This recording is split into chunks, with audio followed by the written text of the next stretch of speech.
શું તમારું બાળક મોડી રાત સુધી ફોનમાં વ્યસ્ત રહે છે? જો હા તો સાવધાન. ઓનલાઈન ગ્રુપ 764 જેવા હજારો ગ્રુપ છે જ્યાં ગેમના ફ્રી ડાયમંડ અને ગિફ્ટની લાલચ આપીને માસૂમ બાળકોને ફસાવવામાં આવી રહ્યા છે.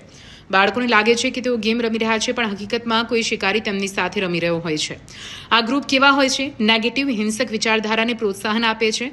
બાળકો સાથે જાતીય શોષણ, બ્લેકમેલ, સેલ્ફ હાર્મ, પ્રાણીઓ પર હિંસા, વ્યક્તિગત હિંસા, ત્યાં સુધી કે ગંભીર કિસ્સાઓમાં આત્મહત્યા કરવા માટે પણ મજબૂર કરે છે.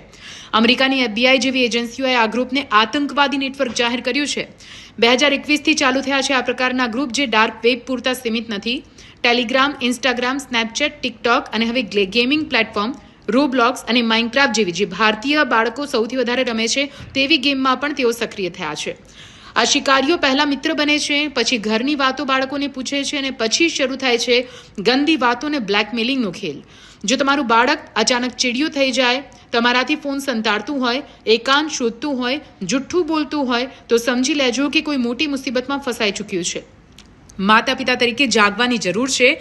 તમારા ફોનમાં ગૂગલ ફેમિલી લિંક નાખો, બાળકોની સર્ચ હિસ્ટ્રી રેગ્યુલર ચેક કરો. સૌથી મહત્વનું છે કે તેની સાથે એવી મિત્રતા કેળવો કે કોઈ પણ ડર વગર તમને બધી જ વાત આવીને કરી શકે. ઇન્ટરનેટ પર ફ્રી મળતી દરેક વસ્તુની કિંમત તમારું બાળક ચૂકવી રહ્યું છે.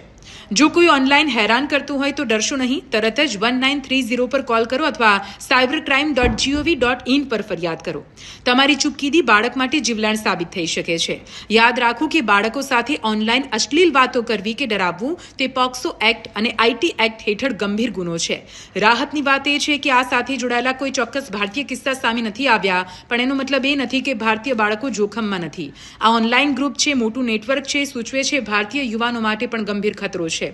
આ માત્ર વિડીયો નથી, ગંભીર ચેતવણી છે. અત્યારે જ દરેક ફેમિલી ગ્રુપમાં શેર કરો. તમારો એક શેર કોઈનું ઘર બરબાદ થતા કોઈ બાળકને બચાવી શકે છે.